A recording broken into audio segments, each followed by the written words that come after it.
Bonsoir et bienvenue dans du rétro dans le viseur, l'émission qui dépoussière les VHS du passé. J'espère que vous allez bien en ce jeudi soir. Et comme vous connaissez la chanson qui dit jeudi soir à 21h, dit bien sûr du rétro dans le viseur. L'émission bien sûr qui voyage sur l'autoroute de l'audiovisuel entre les années 1980 et 2000. Et en ce nouveau jeudi soir également, je tenais à vous annoncer bien sûr que du rétro dans le viseur va faire également sa pause estivale et ce durant tout le mois d'août et une partie du mois de juillet.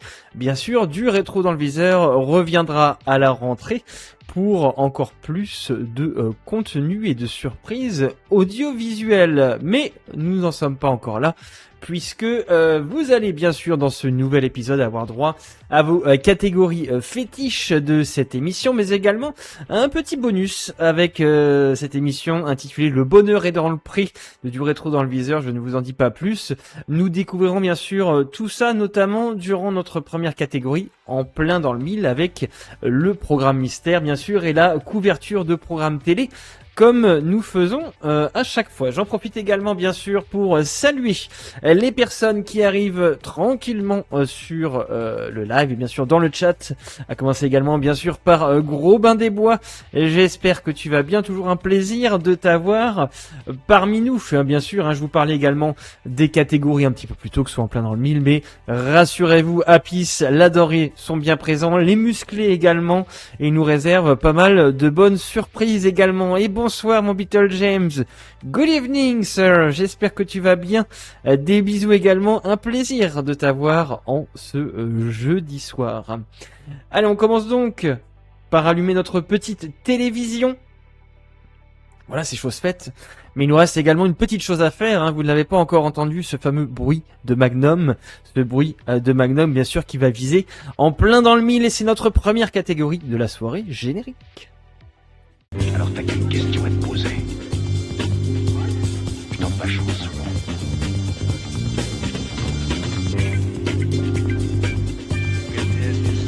Tu la tentes ou pas?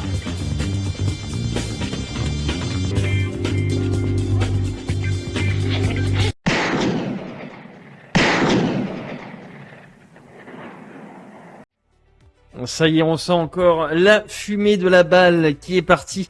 Et bien sûr, pour commencer cet épisode du rétro dans le viseur, quoi de mieux que de viser, bien sûr, en plein dans le mille. Et cette année, en tout cas, dans cet épisode, nous allons surtout nous diriger en l'an 1995 pour découvrir ou peut-être redécouvrir un programme télé, un reportage, un documentaire, que sais-je, quelque chose en tout cas qui a su ou non marquer les générations, et ce qui a su surtout traverser les générations du monde de l'audiovisuel. Je ne vous donne pas d'indices, vous commencez je pense à connaître la chanson, et peut-être si vous découvrez du rétro dans le viseur, que ce soit sur cette chaîne Twitch Tiger Sushix ou peut-être la chaîne YouTube, peut-être actuellement vous êtes en train de visionner cette VOD, d'ailleurs je vous en remercie.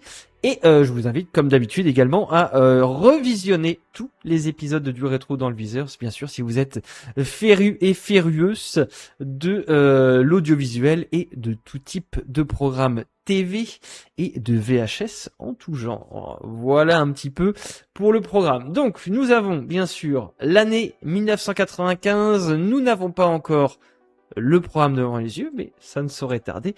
Nous ferons bien sûr quelques arrêts sur image comme nous avons l'habitude de faire, avec notamment notre couverture de programme télé que j'ai sélectionné, mais ça, ce sera d'ici quelques minutes. Et bonsoir également mon Jojo Lapin, bonjour les chevelus. Bonjour mon chevelu, j'espère que tu vas bien aussi, des gros bisous. Et content bien sûr de t'avoir parmi nous. Allez, quant à nous, on commence cette première catégorie. On a pas mal de choses à visionner et à revisionner bien sûr aujourd'hui dans cette émission. Et nous sommes partis dans 3, 2, 1, let's go. Deuxième partie de notre émission, et nous allons tout de suite au standard SVP rejoindre Félicie, puisque je vous le rappelle, nous avons lancé nos premiers appels à 20h tout juste, et puis nous avons relancé un certain nombre de questions, Félicie, il y a un instant. Alors, bilan. Bilan Jacques, eh bien écoutez tout de suite un appel très positif pour Frédéric. Il s'agit d'un appel de la famille de la mère de Nicolas, j'espère que vous me comprenez bien. Cette personne n'est plus en relation avec Dominique, donc la mère de Nicolas, depuis un certain temps, mais elle essaye de nous mettre sur une piste plus récente, donc j'espère pouvoir vous en dire plus très bientôt. Bon, j'allais dire qu'on n'en demandait pas tant, mais on est très très heureux que ça ait pu réagir en quelques minutes comme cela. Alors une synthèse des appels qui sont arrivés sur l'ensemble des questions que nous posions. Eh bien écoutez, principalement en ce qui concerne Thierry, nous avons évidemment des appels de personnes qui pensent l'avoir vu dans plusieurs endroits de la France, et ces appels nous semblent pour le moment imprécis. Par contre, nous avons un appel intéressant, et j'espère pouvoir vous en dire plus aussi tout à l'heure, parce que les enquêteurs sont en liaison en ce moment avec cette personne. Il s'agit d'une jeune femme qui était au coffee shop le soir où Thierry a disparu. Ah, ça c'est très important. Voilà, donc nous espérons pouvoir vous faire entendre le témoignage de cette personne tout à l'heure. Alors attendez Félicie, j'en profite pour dire quelque chose que j'ai complètement oublié de dire quand nous avons préparé cette émission tout à l'heure. Nathalie, Marianne, Jérôme, enfin et Patrick nous avaient dit, ainsi qu'André, le père de Thierry, que ils savent par hasard, par le plus grand des hasards, que quelqu'un avait cherché à joindre Thierry le samedi, c'est-à-dire le jour de sa disparition. Intéressant, hein. Ce qui est réellement intéressant, c'est ce fameux programme que nous visionnons actuellement. Peut-être vous l'avez reconnu, peut-être vous n'avez pas connu. Nous sommes donc en 1995 dans l'émission Perdu de vue présentée par Jacques Pradel, émission diffusée entre 1990 et 1997, émission tout simplement télévisée, française bien sûr, d'appel à témoins de type reality show. Et je vous donnerai quelques petites anecdotes notamment autour de cette émission Perdu de vue, et j'en profiterai également pour vous expliquer pas mal de choses, notamment quelques petites références et autres histoires judiciaires, en tout cas que cette émission a permis, j'allais dire, de connecter, en tout cas certaines histoires et certaines affaires judiciaires qui ont été notamment résolues grâce à cette émission Perdu de vue. Premier arrêt sur image donc, et on va en profiter bien sûr pour visionner notre couverture de programme télé. Et cette semaine, j'ai sélectionné dans du rétro dans le viseur un magnifique Télé 7 jours. Waouh. Télé 7 jours donc, avec pas mal de choses sur cette couverture, et on va commencer de haut en bas par voir notamment Richard au pays des livres magiques gagner le jeu vidéo sur Game Boy et Super Nintendo et des consoles. Vous avez également droit dans ce Télé 7 jours des familles La vengeance aux deux visages, Rebecca Gilling, et nous l'avons retrouvée en Australie. Eh bien, on est plutôt content. Sophie Favier donc qui fait la couverture de ce Télé 7 jours, mon bonheur d'être bientôt maman. Voilà donc, c'était ce programme télé de 1995, et donc ce Télé 7 jours en lien donc avec l'extrait que nous visionnons, et un extrait bien sûr de l'émission Perdu de vue. Allez, on continue donc le visionnage de cet extrait. Pourquoi ? Simplement parce que quelqu'un a appelé Thierry, a pris le Minitel tout simplement, et puis il est tombé sur un Thierry homonyme, disons, mais notre Thierry à nous, il est liste rouge, et donc ce Thierry-là joint dit tiens, vous êtes la deuxième personne qui essayait de me joindre aujourd'hui, et c'était le samedi 11 février. Donc nous savons de façon certaine qu'il y avait quelqu'un qui cherchait à joindre Thierry. Si on trouve vraiment, ça serait très important. Alors, peut-être que dans le chat, vous avez connu cette émission Perdu de vue. Témoignage intéressant qui est moins peut-être que Jacques Pradel également vous l'avez connu via votre poste de télévision, peut-être via la radio, effectivement, il vivait à travers d'autres émissions. Il aimait la vie nocturne montmartroise, et il y rencontrait souvent Simone. Simone est un ancien travesti qui connaît bien Montmartre, qui fréquente beaucoup les cafés, les boîtes de nuit, qui connaît toute la population de Montmartre. Simone a souvent été en contact avec Thierry, elle a déjeuné avec lui, ils se sont échangés des confidences, et elle peut donner un éclairage un peu particulier sur sa sensibilité. Bonsoir. Elle est en ligne. Oui, très bien, bonsoir. Bonsoir à tous. Oui, alors merci de votre appel. Qu'est-ce que vous avez envie de préciser, ayant entendu ce qui a été dit tout à l'heure sur Thierry ? Eh bien, vous savez, nous avons tous connu sa famille, bien entendu, ses amis, ses collègues de travail. Nous avons tous connu Thierry sous des angles différents. Et je pense que, comment dirais-je, aucun de nous a vraiment raison. C'était un être, enfin le peu que nous sommes sortis, nous rencontrions Saint-Jean très souvent, à Place des Abbesses. Et de temps en temps, nous allions manger, nous sortions en boîte, nous allions au coffee, et puis dans d'autres endroits de Paris, au Banana Café, tout ça. Mmh. Parce que ce sont des endroits que j'aime beaucoup. Oui. Et c'est un garçon qui respectait beaucoup les désirs des autres. C'est un garçon d'une grande sensibilité. Et un homme qui partageait avec moi une certaine foi. Je ne sais pas si c'est en Dieu qu'on peut dire cela, comme cela, mais il avait foi en quelque chose, en un esprit supérieur. Donc on revient là au côté spirituel, attiré par les sphères spirituelles, donc. Oui. Et puis il avait vu une prestation que j'avais eue télévisuelle, qui l'avait beaucoup touché. Et c'est comme ça d'abord qu'on a fait connaissance. Après cela. Alors dites-moi, bon, qu'est-ce que vous pensez, vous, enfin vous dites on se trompe tous ou on a tous une bribe de vérité, votre idée à vous, si vous en avez une personnelle, sur ce qui a pu se passer? Thierry était, moi j'avais l'impression d'un garçon plein de mélancolie. Il, comme moi bien plus jeune, maintenant je vis routière. Alors cette émission quand même perdue de vue, je vais profiter pour vous donner quelques informations. Donc comme je vous disais un peu plus tôt, diffusée entre 90 et 97, elle a connu un succès assez retentissant, puisque eh bien au détour de quasiment de plusieurs émissions, c'était chaque émission, il y avait au moins une bonne moyenne de 10 millions de téléspectateurs, en tout cas comptabilisés en 7 ans surtout d'existence. Et c'était également en tout cas plus de 3000 lettres par mois, notamment pour essayer de sélectionner certaines lettres et certains sujets pour tenter donc de faire rechercher, en tout cas retrouver certaines personnes disparues. Et ce sont pas moins bien sûr d'une centaine d'enquêtes de figures notamment retrouvées, de familles réunies, qui a permis donc de réaliser cette émission perdue. De faire mal aux autres. Et c'était pas le genre de Thierry Parle avec le micro dans le slip. justement pour pouvoir vivre la vie qu'il désirait. Je ne sais pas, mais j'ai pas trop envie de savoir où il est le Je micro. pense que c'est fort possible. En tout cas, vous, clairement, vous n'avez pas de ces nouvelles depuis 3 mois, depuis sa disparition. Nous nous sommes vus avant les fêtes de Noël. D'accord. Alors écoutez, merci en tout cas infiniment de nous avoir appelés ce soir, parce que je crois que ça éclaire la personnalité, ça rend plus riche encore la personnalité de Thierry. Et puis c'est une occasion pour nous de rappeler aussi ce que je disais au début, mais ce qu'il faut dire et redire ce soir, parce que peut-être des gens qui le connaissent ou qui savent où il est vont lui raconter que cette émission a lieu. Encore une fois, qu'il soit bien clair que ce soit de sa famille, de la part de sa famille. Vous l'aurez également ou de ses remarqué, amis, mais le titre de cet épisode du Rétro dans le viseur, c'est intitulé Le bonheur est dans le pré, bien sûr, est une référence directe à l'émission Perdue de vue. de ses choix, puisque le concept bien sûr de cette émission repose littéralement dans le film Le bonheur est dans le pré, d'ailleurs que je vous conseille de voir ou de revoir Le bonheur est dans le pré d'Étienne Châteliez, un film de 1995 qui est très très bon. Merci.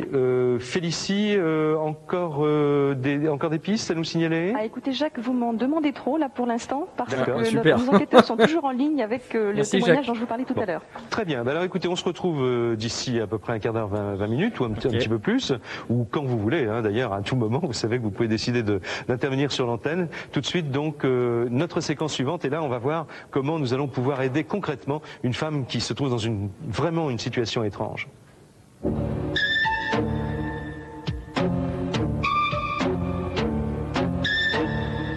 Alors cette femme, elle est, vous allez la découvrir dans un instant, elle est russe pour l'instant, enfin elle vit en Russie, mais en fait elle dit à tout le monde « je suis française ». Elle s'appelle Marie-Antoinette en plus, et elle a vécu vraiment une aventure tout à fait incroyable. En 1947, donc tout de suite après la Deuxième Guerre mondiale, son père, qui est d'origine polonaise et communiste, convaincu, décide d'enlever Marie-Antoinette à sa mère, parce qu'il y a des problèmes de dissension, disons, entre lui et sa femme. Il la cache en Union soviétique. Certainement, on peut le penser, en tout cas si on replace tout ça dans l'époque, certainement pour l'amener au paradis soviétique finalement, pour peut-être lui faire vivre une vie que cet homme a rêvé, la meilleure possible. Et puis malheureusement, la réalité est venue, disons, contrebattre un petit peu ce grand rêve. Et vous, Svetlana, vous êtes française, d'origine soviétique, oui. Et vous êtes professeur de russe à Paris, et vous étiez, il n'y a pas si longtemps que ça, à Moscou. Vous allez au consulat, je crois, pour vos affaires, et puis là vous rencontrez Marie-Antoinette. Comment ça s'est passé? Donc j'ai rencontré Marie-Antoinette en octobre dernier au consulat de France. Elle semblait désemparée, elle s'adressait à tous pour demander de l'aide car elle ne parlait pas français. Ah bon, donc elle parlait en russe en disant aidez-moi alors. Oui. Tout à fait, oui. Donc, je vous parlais un petit peu plus tôt d'un contenu littéralement bonus plaisir, je peux vous en lien avec cette émission Perdue de vue. Eh bien, on visualisera, en tout cas on visionnera ce contenu bonus d'une durée à peu près de 5 minutes juste après cet extrait que nous sommes actuellement en train de regarder. Je dirais indifférent et peu aimable des services consulaires. Donc j'ai réussi à la faire entrer et la situation est devenue plus complexe encore parce que le fonctionnaire de l'ambassade a demandé tant de papiers pour que Marie-Antoinette présente tant de papiers, notamment le certificat d'affiliation. C'est-à-dire que, reprenons donc, Marie-Antoinette, française comme je l'ai dit, n'arrive plus à prouver aux autorités qu'elle est française, car maintenant elle veut retrouver sa terre natale, elle veut rentrer en France. Tout à fait, j'étais moi-même surprise en voyant cette paysanne russe, qu'elle était en son temps une petite fille française, comme vous avez dit, importée. Oui, alors... Qu'est-ce qu'elle a dans les mains? J'arrive pas à voir un tas de feuilles. J'arrive pas à voir. C'est très beau le tableau là, derrière. Là, on parlait de problèmes administratifs, mais en fait, derrière tout ça, il y a eu un coup de cœur formidable. Je crois que cette femme, elle vous a touché, non? Elle m'a touché énormément. D'une part, par son destin tragique. Elle m'a parlé avec tant d'amour de la France, et d'ailleurs, elle considérait toujours que la France, c'est sa patrie. Et donc, elle était avide d'une moindre parole en français entendue quelque part, d'une moindre mélodie entendue à la radio. Donc, elle évoquait tout ça, les larmes aux yeux. Et en même temps, elle vous a parlé... Je ne pouvais pas rester indifférente.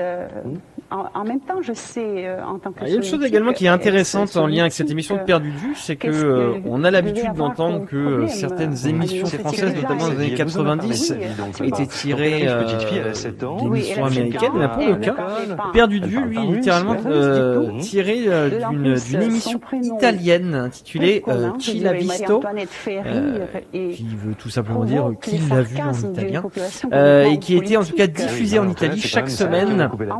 La Révolution française, etc. Notamment à partir de l'année 1989. Plus que son statut d'étrangère ne facilite pas sa vie.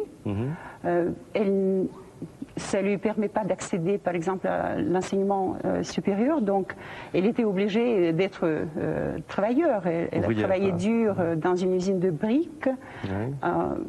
Ensuite, je crois qu'elle a travaillé aussi à l'usine de conserve, quelque chose comme ça. Donc en fait, cette femme, Svetlana, quand elle vous raconte sa vie, c'est l'histoire d'une petite fille qui arrive avec son père, et puis qui finalement est rejetée par tout le monde. Elle parle pas bien la langue, on l'appelle l'étrangère, elle n'a pas le droit d'aller à l'école. Elle n'intègre pas du tout. Voilà, suprême difficulté, je crois qu'on lui a interdit l'entrée aux jeunesses communistes, c'est ça? Absolument, et si on n'était pas membre de la jeunesse communiste, vous savez, les portes sont fermées à c'était pas possible, supérieur. Tout simplement. Voilà, ça c'était la réalité quand même. Donc sa vie a été complètement bousillée, je dirais, par le régime soviétique. C'est le terme. Et ce qui est dommage, que elle, d'autant plus que les autorités soviétiques, quand on lui a délivré le passeport soviétique, ils ont pas accepté ce prénom, Marie-Antoinette. Ils ont dit, qu'est-ce que ça veut dire, Marie-Antoinette, ça n'existe pas chez nous, tu seras Marinette.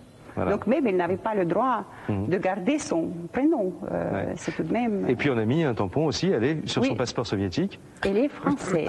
C'est écrit en russe, avec les grandes lettres, comme le mot est assez long, ils ont dépassé sur l'autre page. Et vous l'avez vu, ça, vous l'avez lu. Oui, j'ai lu ça. Vous confirmez l'histoire de cette femme. Absolument. J'avoue que c'est pas le prénom le plus facile pour avoir une consonance russe. En France, et puis vous nous avez contacté. Vous avez fait votre propre enquête, vous avez essayé de trouver, parce que elle est Marinette, c'est joli. C'est très difficile de... Déjà, ce que je reproche au personnel du consulat, qu'il manifeste une indifférence totale. Et c'est pourtant si simple, c'était si simple d'aider Marie-Antoinette, de prouver sa... Oui, mais la seule chose difficile que personne n'a pris en compte, effectivement, et que vous avez pris en compte, c'est que on s'adresse à une femme qui peut-être est française, mais qui a oublié sa langue et qui ne parle plus que russe. On lui demande des choses qui sont de faire des choses insurmontables. C'est pas possible pour elle. Écrire à qui? À quel ministère? En russe, en France, bon, c'est absolument impossible. Et c'est ça donc qui vous a touché. Je reviens à ce que je disais il y a un instant. Et donc je me suis adressée à vous. Je vous ai écrit un peu long quand même cette séquence pour sachant que de face à face. témoignage un pour le appel coup. au cœur des gens sensibles pourrait résoudre le problème de Mais bon, Marie-Antoinette. au moins, on est au cœur Alors, du sujet. on espère qu'il y a l'émission des gens Perdue de sensibles dans l'administration, on Oui. le sait même, et je pourrais donner des bonnes nouvelles dans un instant. On s'adressera également certainement à ceux qui pourraient éventuellement accueillir cette femme si elle arrive à résoudre son problème. On va continuer à parler d'elle dans un instant, mais tout de suite vous allez la découvrir, vous allez la voir, parce que elle est, après vous avoir rencontré à Moscou, elle est rentrée chez elle, et c'est loin de C'est Paris. 2000 et- kilomètres, c'est un trou perdu. Oui. Alors on va voir d'ailleurs la carte là, voilà, on découvre la carte, voilà la France, on s'éloigne de la France et on va voir où se situe Moscou, donc sur la carte de C'est 2000 kilomètres. l'immense Russie, et puis vous allez voir un petit point clignotant là, Dinskaya. et là Oui, c'est Peut-être vous une, êtes déjà allé dans le chat, Dinskaya. C'est même pas une ville, c'est Voilà. un hameau. voilà, Quelque au bord chose de comme la ça, mer oui. Noire, et c'est là que Jean-Marie Pertuis s'est rendu, et vous allez maintenant découvrir avec nous son reportage. Alors, pour quelques instants, Comment bien ne sûr, pas hein, l'émission penser était au aussi cœur ponctuée, de vous l'armée le voyez bien, rouge en traversant ces plaines de immenses. reportages audiovisuels. Antoinette vit ici, à Dineskaya, à 2000 km au nord de Moscou, en plein pays cosaque, tout près du Caucase.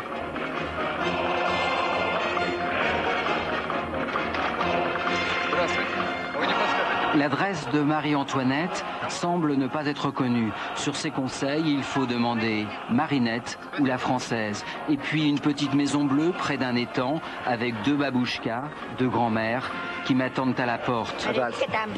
Marinette est là-bas, au fond du jardin. On dirait qu'on est littéralement avec une GoPro, là. Ça fait un peu ça, quand même. Elle est là-bas, avec son mari.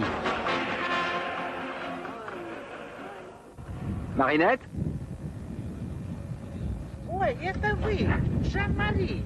Ah, c'est vous, Jean-Marie. Да я не ожидала. Bonjour Да Marinette. неужели вы Bonjour, могли je vous приехать? attendais. Je dirais Maïté, un peu. C'est incroyable, vous êtes là.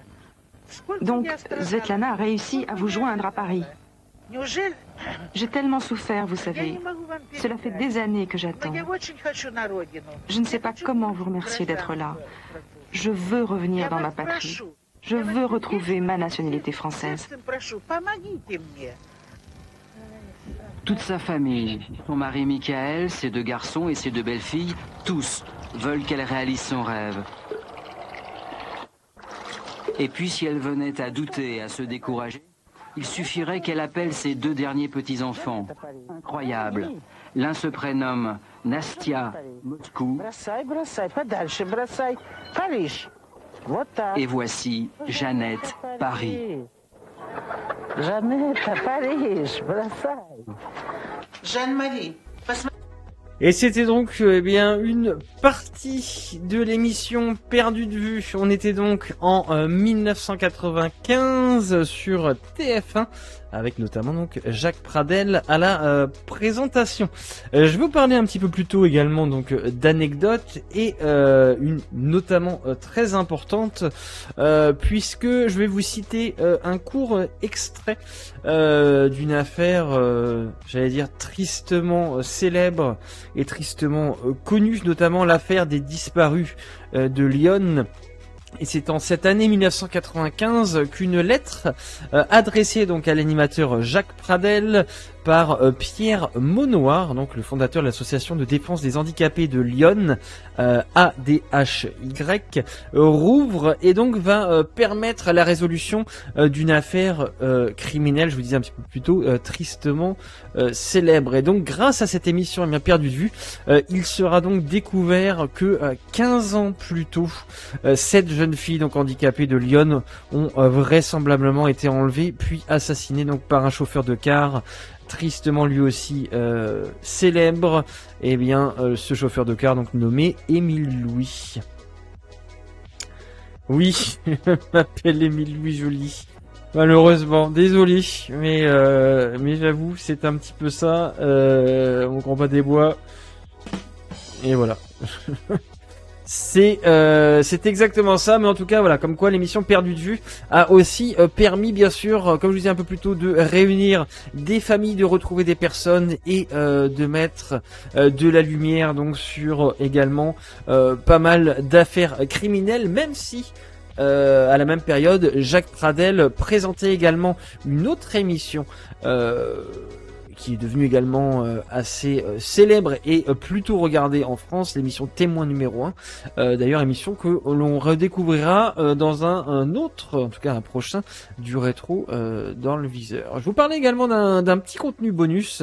Eh bien, j'ai sélectionné une petite vidéo d'une durée de 5 minutes. Alors, je pense que pour cause de droit d'auteur, bien sûr, si vous êtes actuellement sur Twitch en live, vous allez pouvoir la visionner, mais sur cette VOD Twitch, vous ne l'aurez pas.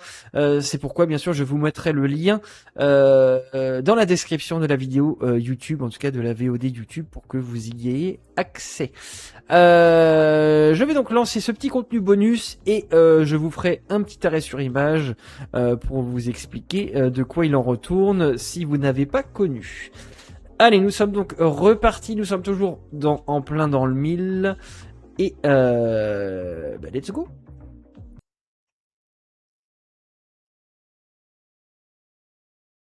Bien entendu, hein, vous avez reconnu sans doute une partie de Les Inconnus. Nous sommes quelques années plus tôt dans l'émission donc Perdu de recherche et qui pour le coup bien sûr va et en tout cas est une parodie directe de l'émission Perdu de vue. Et ici, tout est absolument absurde, bien sûr, et tout est absolument renversé, puisque c'est cette personne amnésique que vous avez à gauche, Pascal Légitimus, qui va tenter de retrouver sa femme disparue. Mais vous vous en doutez, il va se passer pas mal de choses et pour le coup, l'histoire qui peut sembler tragique va se retrouver complètement donc absurde et comique. Et voilà, donc c'était le sketch des Inconnus, donc intitulé Perdu de recherche et c'est vrai que tout ça appartient à une autre époque, mais c'était tellement vrai et tellement concret, hein, si j'ai envie de dire, clairement. Voilà, donc c'était notre première catégorie en plein dans le mille et il est temps bien sûr d'enchaîner avec notre deuxième catégorie de la soirée et notre bon Apis qui fait son retour bien sûr pour les 20 minutes du peuple.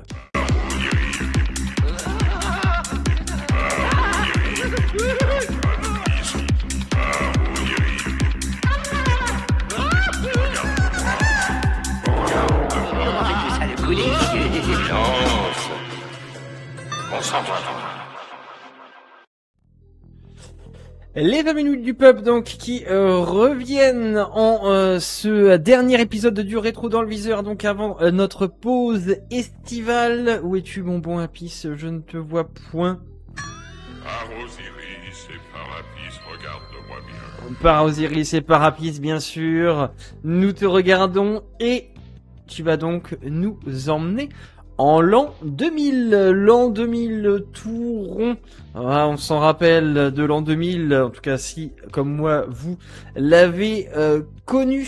Et nous allons donc découvrir ou redécouvrir en tout cas un épisode, un documentaire, un reportage, une émission, bref, un programme en tout cas que nous avons découvert il y a quelques semaines, quelques mois, voire quelques années dans la catégorie en plein dans le mille, donc de du rétro dans le viseur. Allez, tout est paré de mon côté. Je vous donnerai quelques informations, peut-être si vous ne connaissez pas l'extrait que nous allons visionner. Eh bien nous sommes partis dans 3, 2, 1 et let's go.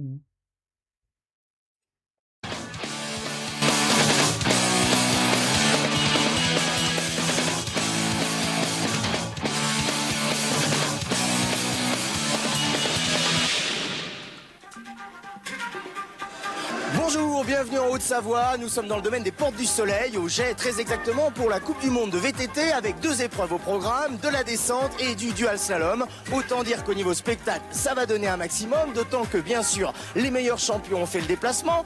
Il y a des points et des primes à gagner. Regardez tout ce beau monde, ils sont motivés, ils sont musclés, ils sont en forme. On va bien sûr les retrouver là-haut. Il nous reste à prendre le télécabine. D'ici là, je vous laisse avec le sommaire, tout le détail de l'émission. Allez, donc vous l'avez compris, nous sommes dans l'émission Sport Événement sur M6 avec Yves Noël en 2000 pour la Coupe du Monde de ceux qui VTT. carburent à la nitro à chaque coup de pédale avec des vitesses de plus en plus élevées. Plusieurs champions comme Nicolas Bouilloz nous expliqueront qu'ils sont loin d'avoir le cervelet ramolli, pourquoi ils ont créé leur team et comment ils ont transformé leur vélo en lance-missile. Dual slalom, border cross, ils se balancent à plusieurs à bloc sur des pistes où ne règne pas toujours un esprit de camaraderie exemplaire, d'autant qu'il y a pénurie d'espace, donc ça frotte, ça gicle, des fines gâchettes comme Karim Amour nous expliqueront pourquoi ils ont choisi de se spécialiser dans cette discipline. Ça la rembarre la barrière en plein dans le casque. Qui vient de sortir en France et qui a permis au gang des Mia d'exporter leur notion fracassée du freeride dans les désormais célèbres décors de Provence. Tendance lourde cette année, ça vole beaucoup. Ça y est, nous voilà au sommet, on se remplit les poumons d'oxygène, d'air pur, car derrière. les globules rouges, tout ça n'est pas trop pour s'élancer dans un tel parcours. C'est bien sûr de la descente dont il s'agit, avec ici un petit passage fort sympathique, le lieu dit du réservoir. Comme vous pouvez le voir, bon, peut-être qu'à la caméra ça aplatit un peu les choses, mais franchement, ce virage est non seulement raide et bien serré. J'irai pas pour un empire, mais eux, ils ont le moral. On va en profiter pour voir les meilleurs en compétition, car là, ce ne sont que les entraînements. Ça ira ça doit être plus vite, d'autant que les parcours de descente ont récemment été modifiés. Ils sont raccourcis, donc la course en est que plus intense.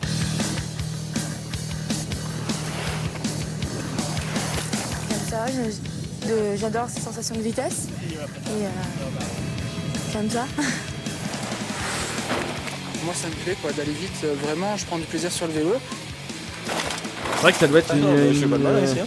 Non, ça va vite, c'est vrai que ça bonne grosse dose d'adrénaline, là, ça va être pas mal les sensations. Mais c'est pas des peurs où on sait qu'on va mourir, c'est juste des peurs où on va tomber quoi, donc ça n'existe pas vraiment, c'est plus la peur, le stress, plutôt que la peur de tomber ou... Cette tribu qui marche à l'adrénaline suralimentée, à l'oxygène des montagnes, devient, contrairement aux apparences, de plus en plus professionnelle. Nous sommes sur la partie haute de la piste de descente, 3 jours avant le début de la course. Les coureurs reconnaissent mètre par mètre la piste et soignent les passages spectaculaires. Après un départ très rapide et 2 sauts de mise en forme, les coureurs attaquent ensuite une partie entièrement minée par des racines, qui sort ensuite sur un saut mortel, l'ardoisière. La taille des bâches à cet endroit donne une idée sur le taux de déchets.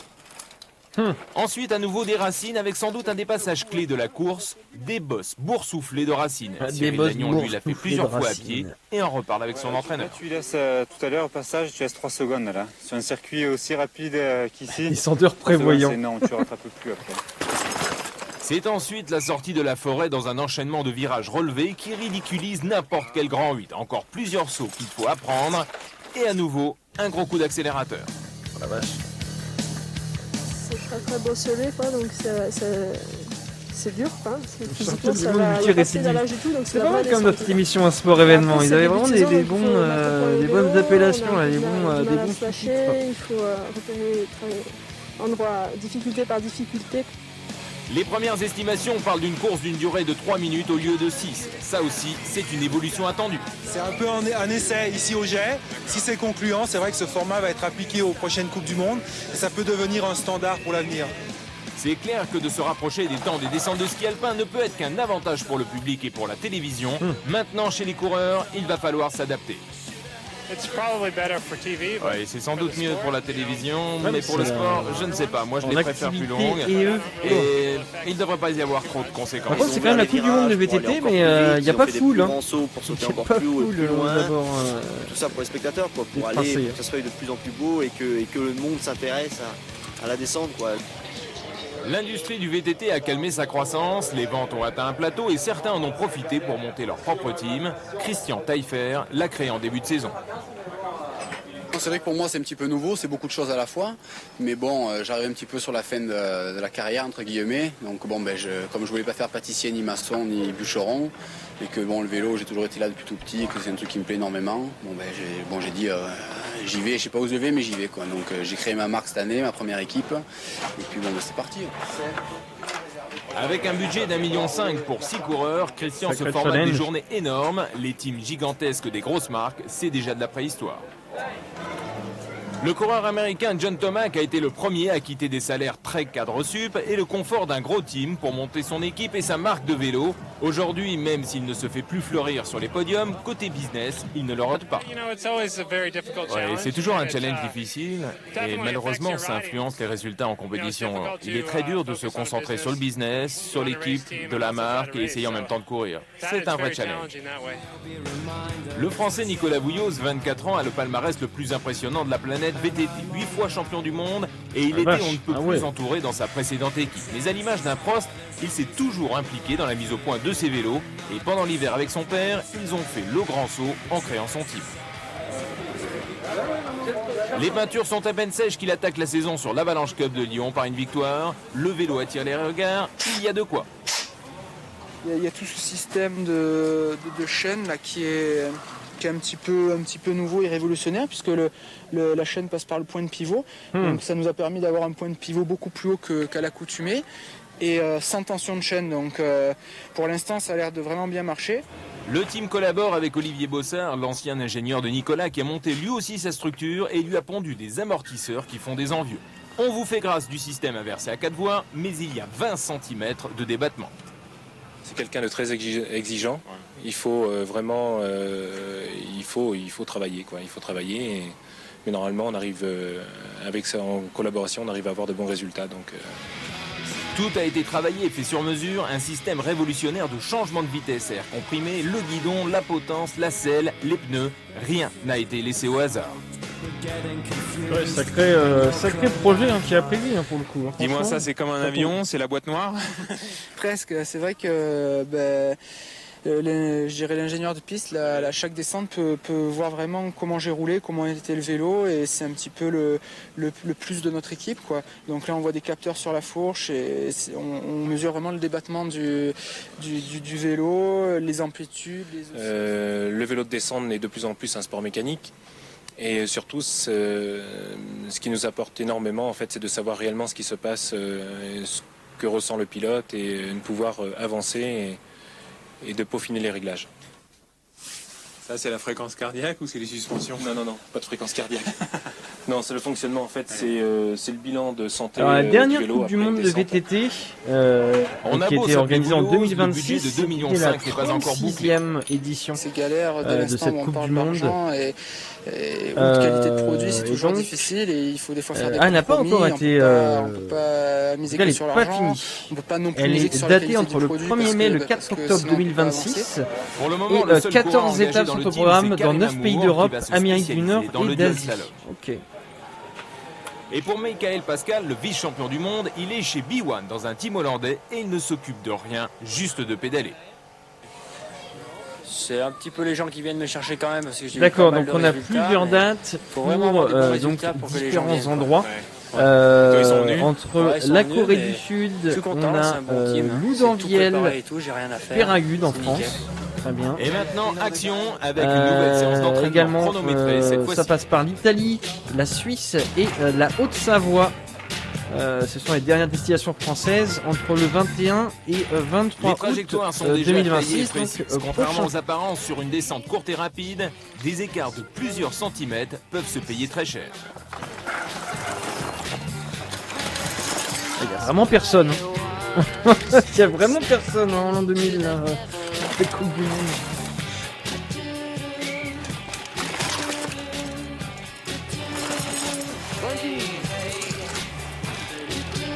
Nicolas Bouilloz dans le milieu, c'est E.T., l'extraterrestre, mais il n'a pas encore réussi à franchir le cap de la reconnaissance du grand public. Ça fait 8 ans qu'il est champion du monde et il s'est toujours montré très discret, il est toujours resté avec son père dans le camion, faire sa préparation très professionnelle en fait. Il est beaucoup trop pro, il est resté très longtemps sage et timide. Et donc maintenant il évolue, il commence à se rendre compte que ça serait bien qu'il travaille un peu son image et que effectivement il est pas très médiatique, mais c'est difficile de revenir en arrière quoi. C'est le jour de la course, la veille les premiers ont poussé des pointes à 73 km/h, donc ultime vérification sur les pneus et la pression. Et au sommet, un spectacle assez inattendu avec une brochette de coureurs en train de pédaler sur des home trainers à 1600 mètres. Le cadre il est magnifique. Le seul moyen de nous échauffer quand même, parce que bon, les vélos qu'on a, ça nous permet pas de monter, descendre comme ça. Donc... Puis bon, c'est juste pour chauffer les jambes. pour être chaud au départ et pas être trop essoufflé quand même.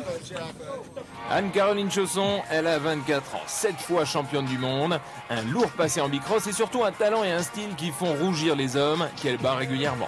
Ce qui agace particulièrement ses adversaires, c'est cette nonchalance apparente, cette faculté peut-être de moins s'entraîner, ou plutôt de privilégier des préparations inhabituelles comme le ski de vitesse, et à l'arrivée de réussir à écœurer tout le monde. Évidemment sur des tracés courts comme celui des G, la différence est moins flagrante, même si elle peut encore se permettre de faire une grosse faute, de pratiquement tomber et de repartir pour ensuite arracher la victoire. Wesh.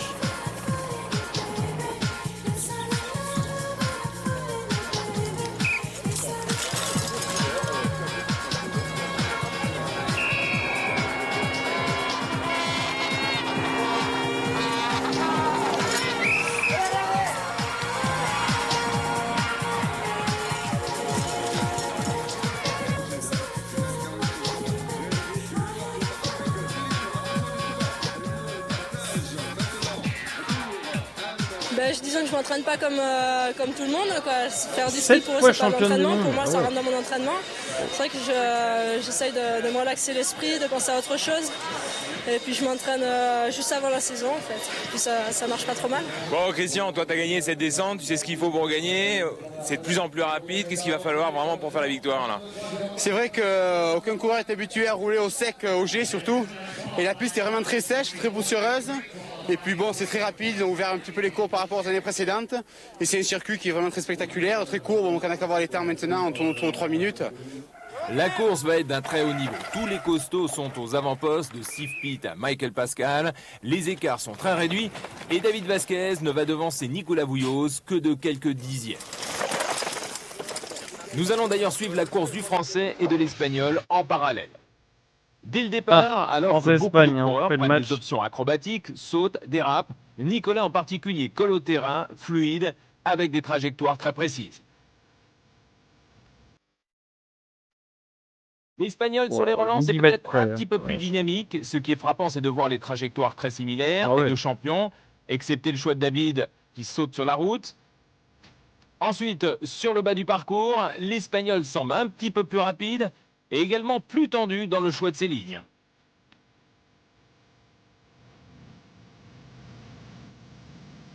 Et sur les derniers mètres, avant l'arrivée, David donne plus de pêche sur les relances. C'est lui qui l'emporte avec une demi-seconde d'avance sur Nicolas. Enfin, c'était jouable largement, je le savais, mais fallait pas faire de faute. J'en ai fait, bon, ça fait pour moi. Après la pub, nous verrons pourquoi le dual slalom est en train de devenir une véritable boucherie. Nous irons suivre les traces des allumés de la 3e dimension dans Cranked. On fait la pression des pneus et à tout de suite.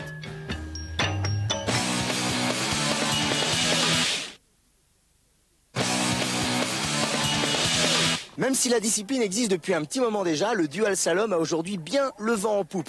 D'ailleurs, il y a des pilotes qui se spécialisent quasi exclusivement pour cela. Le matériel aussi est adapté avec le plus souvent des suspensions à l'avant pour bien amortir et en même temps pas de suspension à l'arrière contrairement à la descente pour vraiment accélérer très fort. Le principe est simple à comprendre, c'est le premier arrivé qui a course gagnée. Et puis quand le parcours est relativement raide et accidenté comme c'est le cas ici, eh bien tout ça c'est bon pour le spectacle. Le dual slalom, ça ne date pas d'hier. Mais en France, le duel des Mia a modifié la donne, lâchant un peu de piment sur des parcours qui jusqu'à présent restaient bien sages et ordonnés. Ce fond de BMX se retrouve sur des tracés plus traditionnels comme celui de la Coupe de France. Une chose est sûre, la discipline revient au goût du jour. Un des favoris au G, c'est Cédric Gracia qui, après avoir intégré le team GT, a passé l'hiver en Californie à ne faire que ça et du BMX. C'est lui qui remporte d'ailleurs la première étape de la Coupe de France. La scène dual, elle est plutôt là-bas qu'en Europe. Ouais, les shows dual, c'est énorme. Les boss, déjà, c'est super gros. Et bon, c'est vrai qu'il y a beaucoup plus de monde. Mais bon, c'est les États-Unis, c'est normal. Et puis, il y a vraiment un show à chaque fois. C'est fantastique. À Lyon, sur la première étape de l'Avalanche Cup, il y avait du beau monde avec cette fois-ci un border cross, un dual puissance 2. Une petite anecdote aussi, c'est vrai qu'on n'en a pas parlé jusque-là en tout cas. On a parlé bien sûr de Yves Noël, mais on n'a pas parlé de son frère jumeau, notamment Hervé Noël. Même si les deux donc, ont fait moult reconversions, eh bien son frère jumeau, pour le coup, Hervé Noël, est de nos jours charpentier dans le Finistère. Il a littéralement tourné le dos au monde de l'audiovisuel. En dual, et bon, il y en a déjà quelques-uns aux États-Unis qui le font. Et puis je pense que ça va devenir une discipline.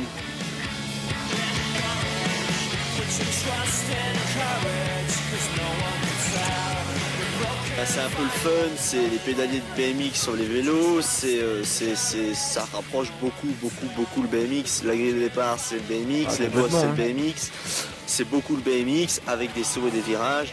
Bon, plus de vitesse c'est sûr parce que la descente là on a de la pente donc forcément ça va plus vite, mais c'est vrai qu'on en revient au BMX. Au départ du dual DG, on retrouve quelques killers notoires issus du BMX comme Brian Lopes. Le problème vient ensuite de l'espace vital à gérer et surtout de l'esprit de certains pilotes qui jouent le carton systématique. Mais certains aiment bien frotter et la piste DG était peut-être aussi un poil extrême. En finale, on retrouve Cédric Gracia à gauche face à la star américaine Brian Lopes. Dès le départ, l'expérience de Lopes en BMX va jouer. Pas de coup bas, les deux garçons font partie du même team et c'est Brian Lopes qui va l'emporter après que Cédric ait essayé de le recoller en vain. Ça va, ouais. Je pense que le deuxième coup de pédale il vient de là parce que j'en ai fait du BMX, mais bon, c'est un mec qui était au top quoi, au BMX, il sait ce que c'est un deuxième coup de pédale, hein. Ça c'est clair, je l'ai vu. Hein. Nous sommes sur le bike de Lionel Secara dans le Border Cross de Lyon.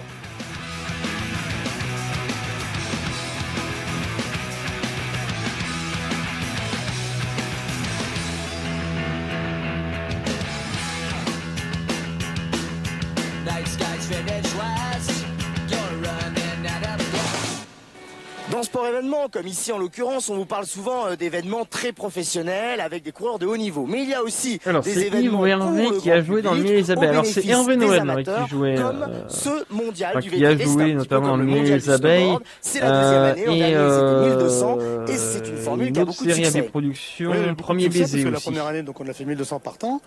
Et cette année, on va atteindre certainement les 2005, voire 3000, mais je pense que ce sera complet à 2005. Et l'originalité de la chose, c'est que ce salon, ce VTT, cette assistance technique est réservée au grand public qui font la freeride classique VTT Mile. Autrement dit, tout un chacun va pouvoir venir essayer des vélos gratuitement et en même temps se faire aider. D'ailleurs, c'est intéressant parce que Hervé Noël, exactement, le fabricant vient à la rencontre du pratiquant. Après les pratiquants avoir tourné donc, et surtout l'occasion dans des épisodes de premier baiser, il va littéralement aller tenter sa chance en Amérique à Miami. Et de rando-raid. Il va se rendre compte en fait que ça n'a pas marché assez rapidement. Ça n'a pas marché du tout. Qui est ouvert l'été, il va donc rentrer en France. On peut rouler. Le pratiquant pourra rouler. Il y aura au moins 80 bornes. On monte en montée mécanique. Il en a fait du on chemin, descend. aussi. C'est à connotation descendante. Il y a un peu des bosses. C'est du freeride. Et aussi, ceux qui auront fait la course et pour venir sur le mondial, il y aura des pilotes connus qui seront là pour les emmener rouler, les rando-raids, ils seront accompagnés, ils seront chouchoutés. Enfin bon, c'est le principe du VTT, du mondial du VTT. Le VTT. Dans les sous-bois, voici le genre de passage qui pourrait tout à fait servir de décor à Crank 3. C'est la nouvelle vidéo de VTT qui va bien, avec bien sûr quelques fondus, quelques-uns des meilleurs pilotes au monde, dans quelques-uns des plus beaux endroits du monde, comme par exemple le Colorado provençal, où nous étions d'ailleurs pour une émission précédente sur le VTT, et puis plein de très très belles destinations, exotiques parfois, et bien sûr des prouesses réalisées par ces pilotes, puisque c'est du freeride, autrement dit tout est possible, et les garçons ne s'en privent pas. Attendu depuis plusieurs mois, Crank 3e génération va il y avait bientôt arriver en France, des bonnes zik Momo quand même sur dans ce genre Crank, d'émission. on ne change pas une recette qui fonctionne. Des pilotes Et d'ailleurs qui déchirent aussi, sur des en pistes lien avec les cyclables, différentes où l'on retrouve disciplines de l'équipe sport du Colorado provençal avec notamment Fabrice Taillefer, Momo et tout le gang. Même si ce n'est pas franchement une nouveauté, on sent dans cette vague freeride se pointer les spécialistes on est en 2000, du littéralement, qui ça arrivent se à sent. donner une connotation street à tout ça. Dernier détail, n'essayez même pas d'imaginer de pouvoir le faire.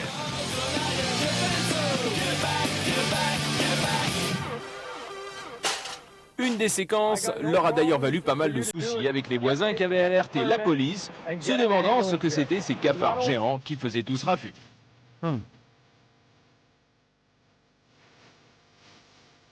C'est la police.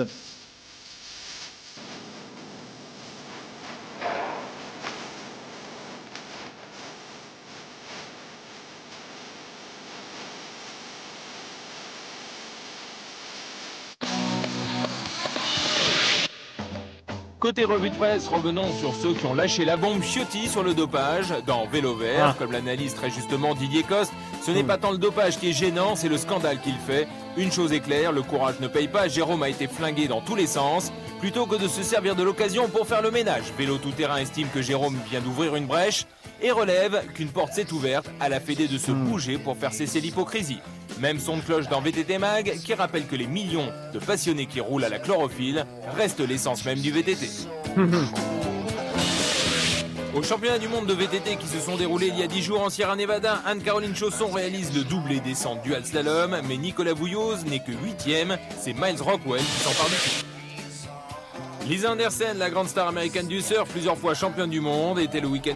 Allez, on était donc dans l'émission Sport Événement avec Yves Noël et nous étions en l'an 2000 sur M6 et c'était donc les 20 minutes du peuple de cette semaine. Bien sûr, notre bon Apis qui reviendra à la rentrée pour vous proposer de nouvelles les 20 minutes du peuple. Il est temps d'enchaîner également avec un autre invité de marque, que dis-je, de prestige, bien sûr.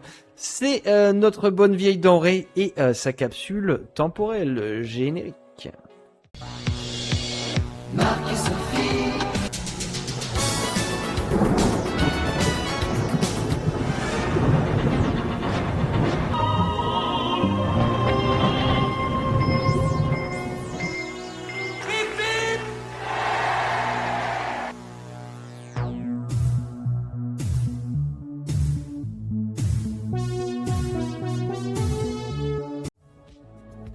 La capsule temporelle, donc, c'est un jour, un mois et une année précise dans le monde de l'audiovisuel. Notre denrée est là. Et voici donc la fameuse date. Nous allons donc nous diriger le 31 juillet 1990 pour pas mal de contenu, bien sûr, toujours de la VHS, de l'audiovisuel, peut-être un mix d'interprogrammes, de publicité ou de reportages télé. Je ne vous en dis pas plus, découvrons bien sûr sans plus tarder la capsule temporelle de cette semaine. Et nous sommes donc partis, c'est à toi ma bonne dorée, let's go.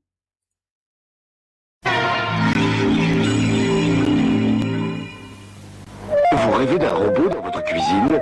Alors offrez-vous le nouveau four High Speed Cooker Brother. Un seul geste suffit pour cuire et dorer. Je baisse un peu le son, peut-être, désolé pour vos oreilles, si vous avez des écouteurs. Le nouveau High Speed Cooker Brother. Dommage, son patron le félicite mais il n'ose pas lui faire répéter.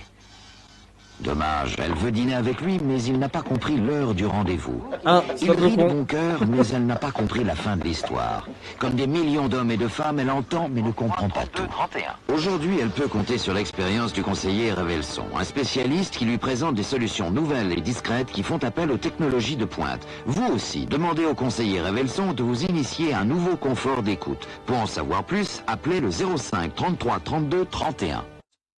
C'est moi ou pas sûr que le truc il est invisible dans l'oreille quoi.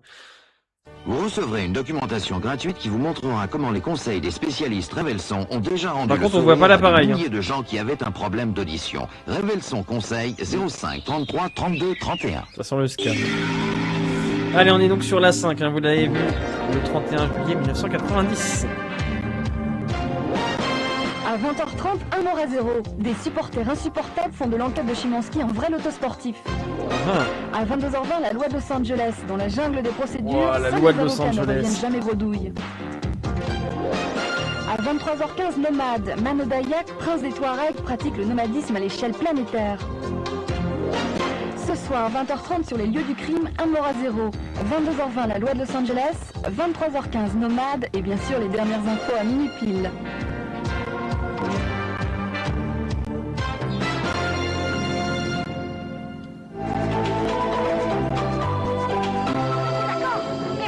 Combat Académie. C'est le général Lee là-bas. C'est le général Lee. Franchement, c'est pas la voiture. Guerre de sécession qui recommence. Nous, on va émanciper les esclaves. Regarde, en blanc. Debout, mon frère. Tu es libre. Allez, mon fils. Oh putain. Oh, cette réplique de fou là quand même. Bon, la paix! Lâchez-moi! Malbrousse en guerre, mirontaine, youpi, il est mort! Malbrousse en guerre, ne sait qu'on reviendra, il reviendra. C'est quoi ce truc?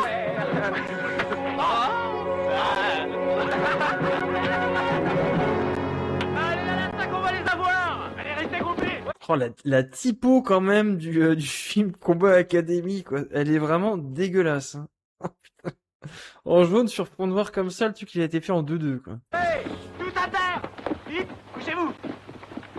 Oh la mort! Le bruit Les des continuez à trucs. tirer! Ils sont à nous! Vous ne m'aurez pas vivant, pauvre nul! Vous me prendrez pas vivant! Ah! Mais Nelson, t'es mort! Ce n'est qu'une petite blessure! Attention, il y a plein de blessés, je te dis que t'es mort! Compagnie, repliez-vous! T'as déjà vu un mort faire ce truc-là? En avant! Fuyons!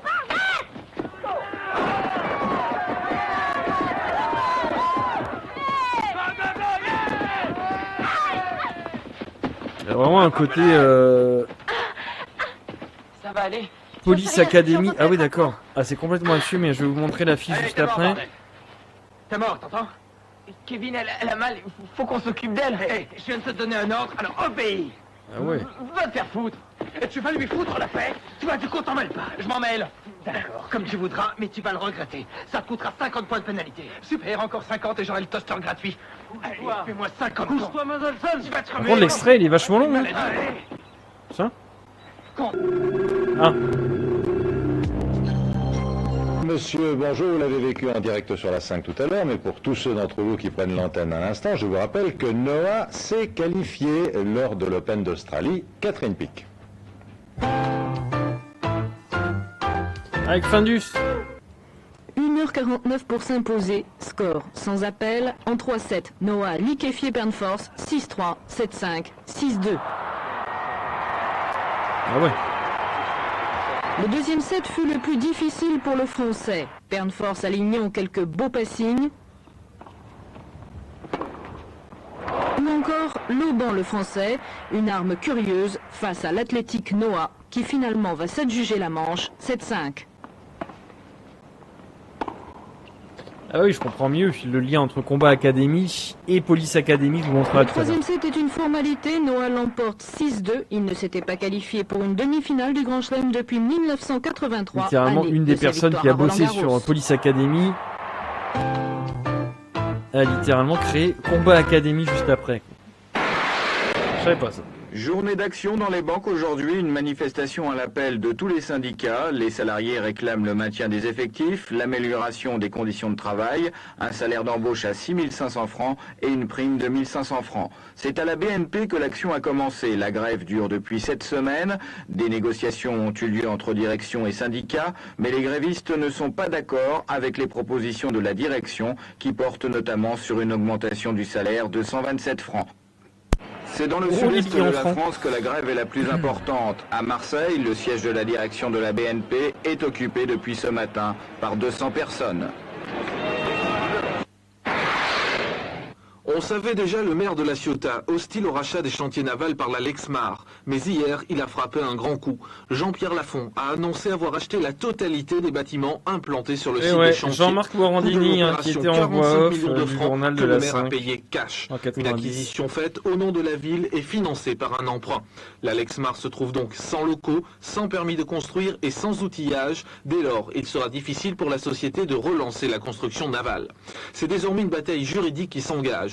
Le groupe américano-suédois conteste en effet la légalité de l'achat du maire. Cette polémique intervient au moment même où un nouveau projet vient d'être présenté pour la reprise des chantiers. Le centre d'études touristiques d'Aix-en-Provence veut créer un complexe de 3700 lits et un centre de robotique sous-marine. L'investissement prévu est de 2 milliards de francs et 4000 emplois devraient être créés en 5 ans. Une fois de plus à La Ciotat, tout semble remis en cause.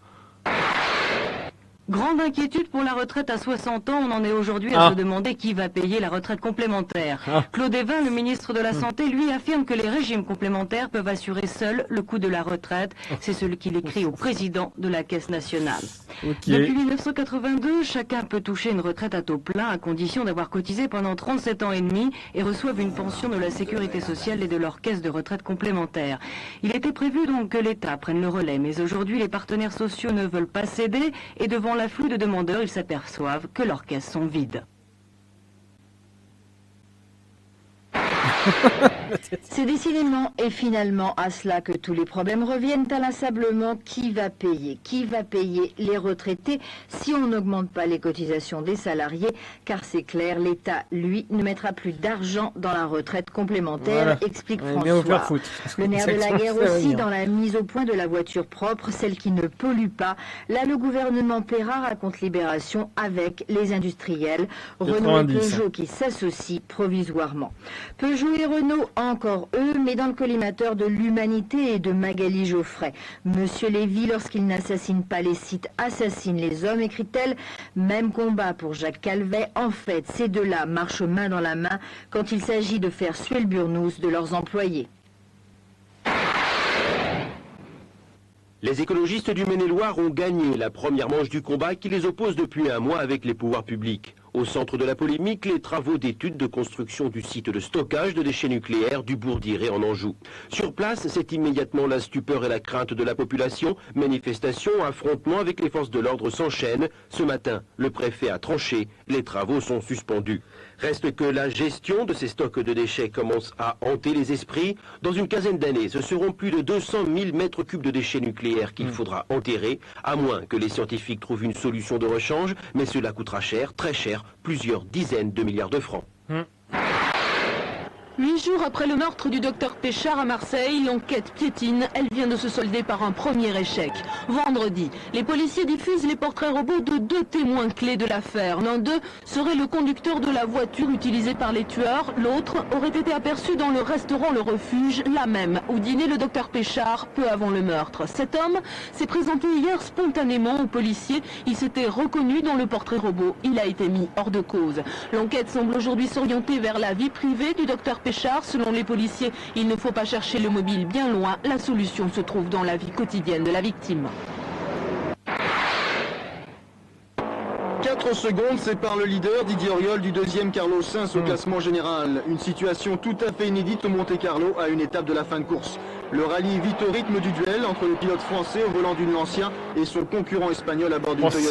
C'est une Lancia Delta, ça. Une avance plus confortable hier matin à décider du terrain Carlos Sainz au cours de la journée. La bataille pour la première place est farouche.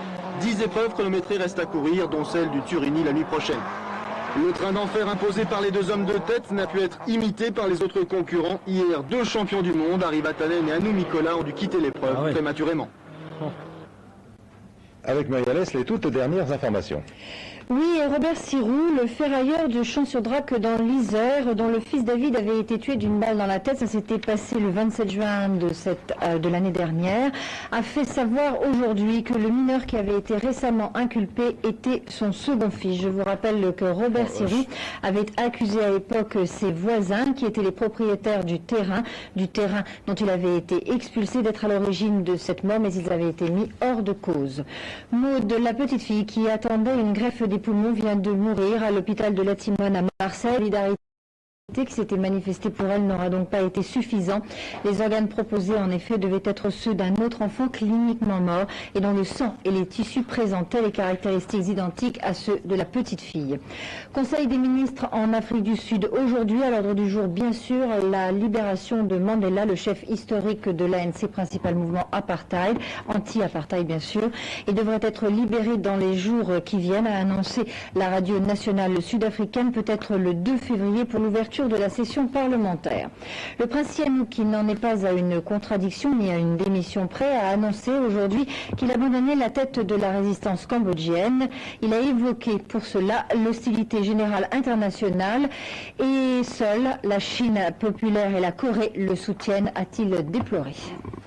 Merci Muriel. Nous allons maintenant vous donner une ou 2 informations susceptibles de vous intéresser. D'abord, si vous vous intéressez à la culture japonaise, sachez qu'il y a une semaine japonaise jusqu'au 27 janvier au théâtre Alexandre Dumas à Saint-Germain-en-Laye.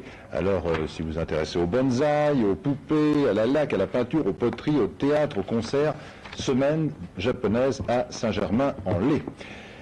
Je vous rappelle également, peut-être que l'une des camarades Jacques Barrinet pourrait nous faire un bon plan Télé sur 7 Télé 7 Jeux, que la 5 est associée à Télé 7 Jeux pour le championnat de France des mots flèches. Wow. La grille numéro 1 vient de paraître. Il y aura également, pour la première fois cette année, une épreuve réservée aux juniors qui vous permettra de gagner des compact disques, des téléviseurs, des magnétoscopes et des chaînes haute fidélité. Tout cela avec le petit Larousse.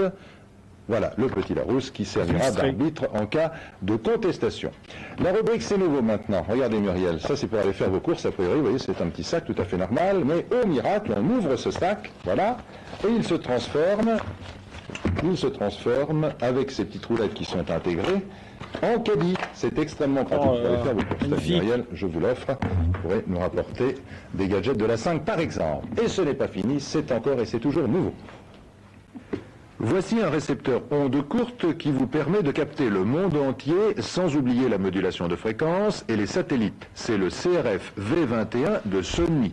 Cet appareil est équipé aussi d'un récepteur d'émission par facsimilé et d'une imprimante, ce qui lui permet de recevoir et d'imprimer des bulletins météo émis par les stations satellites. Il peut être raccordé à votre micro-ordinateur ou à votre magnétophone à cassette. Son prix, environ 50 000 francs. Voilà, nous avons des petits Bretons qui nous ont rendu visite. Alors, de leur main innocente, ils vont tirer une carte postale. La compagnie française de transport aérien Minerve, en effet, vous offrez un très joli cadeau, puisque ce sera un billet d'avion, 2 billets d'avion, Paris-Pointe-à-Pitre, d'une valeur d'environ 10 000 francs. Il fallait que vous répondiez à la question, quel était l'ancien nom de la Guadeloupe? Alors, la réponse, vous la voyez, c'est Kalouakaïra ou Karoukera. Quel est ton prénom? Samuel. Samuel. Alors, mon cher Samuel, tu vas, de ta main innocente, tirer une carte postale et tu vas faire gagner 2 billets d'avion Paris-Pointe-à-Pitre. Vas-y, prends-en une. Voilà. Alors, d'abord, on vérifie bien que la réponse est bonne. C'est ça, Karoukeka, Hildenrode. Et l'expéditeur, c'est monsieur Max Dand. Moi, j'ai entendu Karoukaka. Je suis désolé, mais j'ai pas du tout entendu Karoukera. Qui habite le 93 Noisy-le-Grand. Eh bien, monsieur Dando, bravo, vous avez donc gagné ces billets d'avion grâce à Samuel, qui aura peut-être une lettre de remerciement. Nous allons maintenant rejoindre à la Bourse de Paris Thierry Curté avec une première question. Thierry, il semble que sur les marchés financiers internationaux, il y ait un recul assez important. Faut-il être inquiet ?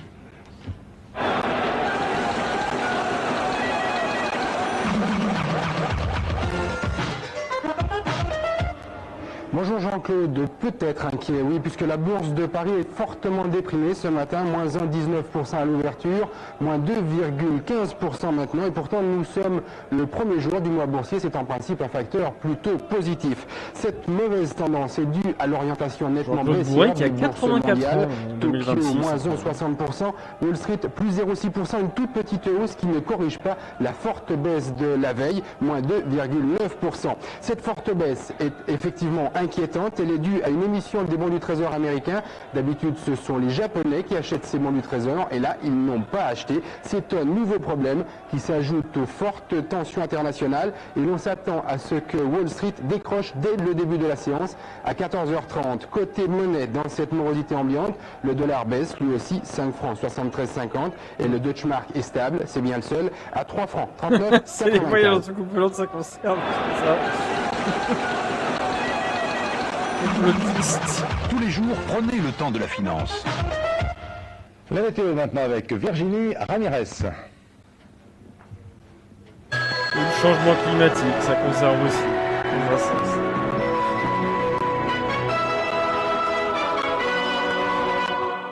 Une bonne nouvelle, il va neiger sur les Alpes à partir de 1500 mètres. Sur l'Alsace, la Lorraine, la Franche-Comté, les régions Rhône-Alpes, pluie et nuages vont alterner dans un ciel souvent gris. Et mis à part le Languedoc-Roussillon et la Provence, on va regarder les températures qui vont être au soleil, le temps restera variable sur toutes les autres régions. Attention au vent de sud-ouest, ils souffleront assez fort en Manche avec des pointes de 80 km/h près des côtes. Ils se renforceront en soirée sur la Bretagne. Des températures encore assez douces avec 8 degrés à Lille, 14 degrés en Corse. D'accord. Les températures. Le contrat de confiance. Je vous rappelle qu'il y a un formidable concours 3615 code la 5 sur votre Minitel si vous êtes doté d'un Minitel, sur votre grand quotidien régional ou peut-être par prospectus dans votre boîte à lettres. Quand je dis un formidable concours, cela veut dire que vous pouvez gagner soit une Renault Cherokee, c'est une voiture de luxe haut de gamme, 2 Renault 5 Saga, des voyages en Thaïlande, des voyages au Kenya, des caméscopes, des magnétoscopes, des téléviseurs, 1000 jogging de la 5. Donc faites vite le 3615 code la 5 si vous avez un Minitel à votre disposition et vous pourrez peut-être ainsi gagner un ou plusieurs de ces lots prestigieux. Résultat définitif de vos votes par Minitel précisément à la question d'hier. Le ministère de la Santé devrait-il faire vérifier l'efficacité des produits Beljanski? Oui, 95%, non 5%. Lequel des deux débatteurs vous a le plus convaincu? Christiane Bonissol, ancien chercheur à l'Institut Pasteur et docteur ès sciences, 91%. Le professeur Claude Jasmin, cancérologue à l'hôpital Paul Brousse, 9%. Nous avons reçu 5225 appels. Aujourd'hui, pour ou contre les stages à risque dans les entreprises. Vous savez que beaucoup d'entreprises, nous le verrons dans un instant, proposent à leur cadre, et quand je dis propose, c'est un doux euphémisme, souvent on dit il faut y aller pour montrer que vous êtes un dynamique, un battant, un costaud, leur propose des stages. Il enchaîne par contre l'émission sans transition. Est-ce que c'est véritablement dans l'intérêt des cadres des entreprises, ou est-ce que c'est une pression supplémentaire du capital sur ceux qui constituent cette société de consommation? Nous le saurons dans un instant. Je voudrais vous présenter ceux qui vont débattre. Alain Kerjean, qui est auteur du livre Hors Limite chez Albin Michel, président fondateur de l'association Hors Limite. Face à lui, Paul Markelly, président de la Confédération française de l'encadrement, autrement dit de la CGC. Alors, je voudrais, Alain, que grâce à Jacques Baréné qui va nous envoyer des images, vous nous commentiez d'abord un peu ce qu'on fait lors de ces stages à risque, si vous voulez bien nous expliquer. Au stage en toute sécurité, puisque c'est le nom que ont donné les réalisateurs de ce petit sujet, c'est le témoignage de participants eux-mêmes. Nous ne sommes pour rien dans ces images. L'originalité de cette formation, c'est d'utiliser le support de situations réelles, en pleine nature, comme révélateur du potentiel d'une personne ou d'une équipe. Il s'agit de développer ces qualités humaines de confiance en soi, de confiance dans les autres, comme la cohésion d'équipe, l'adaptation au changement. Il s'agit d'apprendre en agissant. En fait, les activités que nous voyons là ne sont pas des exploits en tant que tels. L'effort physique est accessible absolument à tout le monde. Il ne s'agit même pas de sport.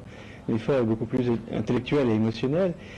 Ce sont des situations conçues très soigneusement pour qu'elles révèlent le potentiel d'un groupe et pour aussi révèle ton potentiel du comportement de cette équipe face à des problèmes à résoudre, des situations complexes à gérer, soit transposables efficacement dans le cadre de l'entreprise ou de la vie personnelle, car ces stages sont destinés non seulement aux entreprises, mais aussi à l'éducation. Et nous commençons un programme grandes écoles, avec plusieurs grandes écoles, et à l'action sociale, les jeunes en difficulté, ou aussi dans le cadre du RMI. Et nous étions donc le 31 juillet 1990 sur l'A5. Et je vais vous montrer justement, on en parlait un petit peu plus tôt, ce point commun, en tout cas, entre le film, en tout cas l'affiche du film Combat Academy et Police Academy. Alors, est-ce que je vais réussir? Voilà.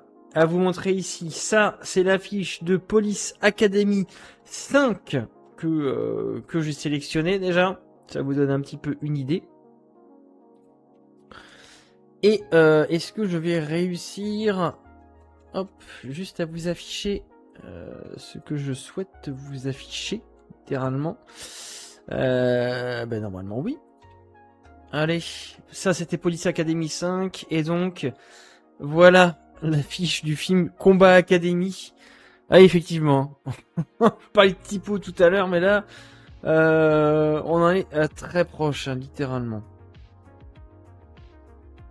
Ouais, je sais pas trop ce que ça donne. Bon. En tout cas, j'ai pas vu ce film Combat Academy, mais peut-être c'est à regarder. On verra ça. En tout cas, c'était donc la capsule temporelle avec notre bonne vieille dorée, bien sûr, qui reviendra plus affûtée que jamais, bien sûr, à la rentrée prochaine. Il est temps, bien sûr, de se terminer et d'enchaîner avec notre dernière catégorie, puisque impossible n'est pas musclé. Ce sont bien sûr, salut, les musclés génériques.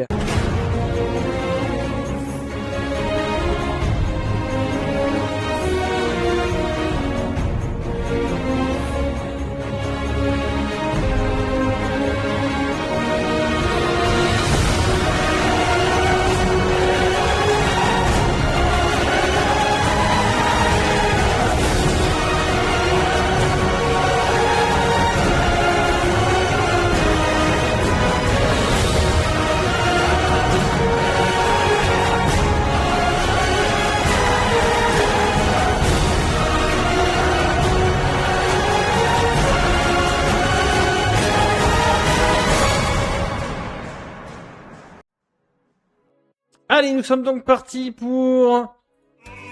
Salut les musclés.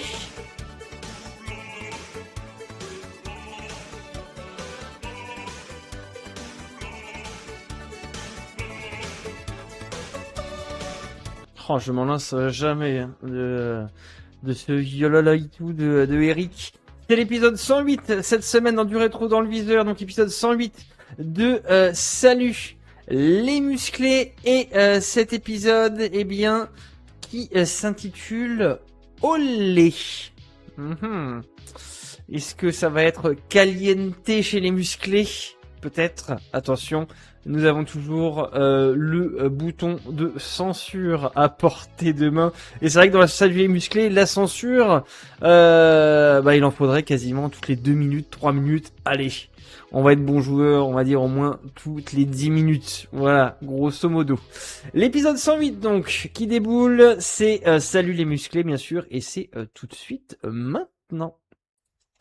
Le papier peint. Ah, le papier peint dégueulasse, quoi, vraiment. Putain, ils ont même pas fait un effort de foutre un truc en plastique à l'époque, un arbre, j'en sais rien, un truc vraiment affreux comme ambiance, putain. On se connaît avec la petite voix, quoi. Mais vous n'avez qu'à essayer.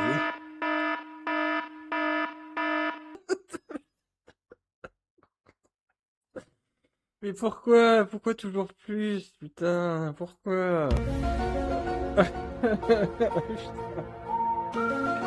Ah, j'en peux plus les musclés, putain, j'en peux plus. Pourquoi, quoi, tu lui proposes une crêpe à croissant, je sais pas quoi, et l'autre qui sort, est-ce que tu veux que je te masse les pieds, quoi? Ah, il me fatigue, putain. Tout bonnement incroyable, et c'était l'épisode 108 de Salut les musclés. Allez, on se met l'approbation générale. Incroyable. Paquita. Yeah. Tout bonnement incroyable. Et on va aussi se neuraliser les derniers neurones restants. Voilà, c'est bon, on a tout oublié, on est bien. Et on fait également un petit récapitulatif de ce du rétro dans le viseur intitulé Le bonheur est dans le pré, puisque en plein dans le mille, nous étions sur TF1 en 1995 pour l'émission Perdu de vue, et également un petit bonus. D'ailleurs, je me répète que je vais rajouter en description de cette VOD YouTube pour que vous puissiez le voir, intitulé Perdu de recherche, bien sûr, avec les inconnus. Les 20 minutes du peuple nous ont emmenés à la Coupe du Monde de VTT sur M6 avec Yves Noël. On était en l'an 2000 dans l'émission Sport Événement, puis Lado Henry nous a littéralement fait voyager le 31 juillet 1990 sur la 5. Et enfin, vous l'avez vu, on s'est terminé avec Paquita, entre autres, et l'épisode 108 de Salut les musclés. Voilà, messieurs, dames, eh bien, ceci conclut littéralement cette émission de du rétro dans le viseur. Et comme je vous disais un petit peu plus tôt, eh bien, il est temps également pour moi et également mes compères Apis et Ladoré, entre autres, de prendre quelques vacances bien méritées. Allez, on va changer de scène également. Et on va se mettre dans le petit camion. Voilà. En attendant, bien sûr, il me reste à vous remercier également. Merci beaucoup aux personnes qui étaient présentes et présentes aujourd'hui dans le chat et sur le live. Merci à vous également pour votre soutien inconditionnel et votre amour également de l'audiovisuel et pour cette émission du Rétro dans le viseur. Comme je vous disais un petit peu plus tôt, bien sûr, du Rétro dans le viseur reviendra à la rentrée prochaine. Quant à nous, eh bien, les streams vont continuer bien sûr cet été avec pas mal de choses en lien avec du jeu vidéo, de la pop culture et pas mal de contenu exclusif à travers les différentes autres émissions de la chaîne. Allez faire un petit tour d'ailleurs sur le programme, pas mal de vidéos qui pop par-ci par-là, les différentes émissions, que ce soit le plein de super et entre autres Level Up, Reload et Dojo et j'en passe. Bien sûr, beaucoup de contenu encore audiovisuel dans ma besace. Ça, j'ai encore beaucoup de choses à vous montrer pour vous faire découvrir ou vous faire redécouvrir des programmes audiovisuels qui ont traversé les générations.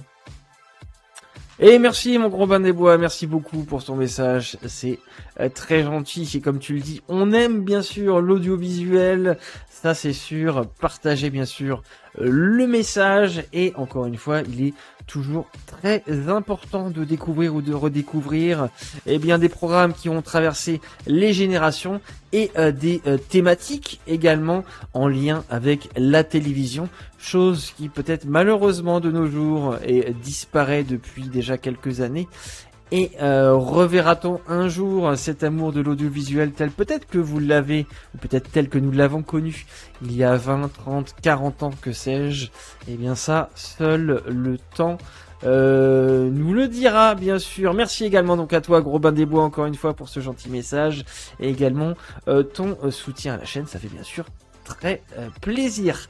Comme je vous disais donc il y a quelques instants, les streams bien sûr continueront durant cet été du Rétro dans le viseur, donc fait une petite pause et fait sa pause estivale comme chaque année, et nous quant à nous en tout cas pour cette émission on se retrouve à la rentrée, donc encore une fois avec pas mal de contenu à partager, pas mal de choses à découvrir et pas mal de surprises également que je vous réserve pour cette future rentrée. Comme je dis d'habitude, bien sûr, prenez soin de vous, prenez soin du rétro. Encore une fois, merci pour bien cette saison de du rétro dans le viseur, cette saison partagée avec vous. Bien entendu, c'était également un plaisir, comme je fais déjà depuis 2 ans et demi, de préparer chaque jeudi soir cette émission. Encore une fois, un grand merci pour votre soutien et fidélité. On se retrouve donc à la rentrée. Et comme je dis d'habitude, c'était Tiger Sushix. À très bientôt. Ciao, ciao.